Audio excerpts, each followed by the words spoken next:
చూడండి, ఇది భీమారం 55వ డివిజన్ భీమారం గ్రామ చెరువు.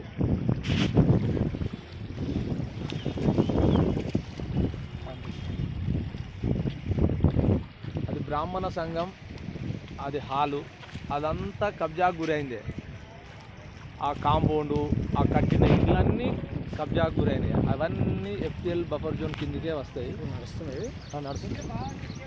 మొత్తం ఈ చెరువు అంతా దగ్గరికి రావడం వల్లనే ఇంత విపరీతమైన వరద బాగా వచ్చి ఇళ్ళకు వరద కొట్టు వస్తుంది. ఇంత పెద్ద చెరువు ఇది, 67 ఎకరాల 22 గుంటలు ఈ చెరువు విస్తీర్ణము.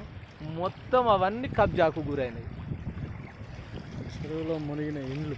ఇప్పుడు చూడండి, వరద లేనప్పుడు ఎట్లా, ఇప్పుడు చెరువు మత్తడి పడుతుంది ఈ టైంలో. ఇప్పుడు దీన్ని అధికార పార్టీ వాళ్ళు దీనికి పర్మనెంట్ హద్దులు పెట్టకుండా అడ్డుకుంటున్నారు వాళ్ళు. ఇది మా ఒక టిఆర్ఎస్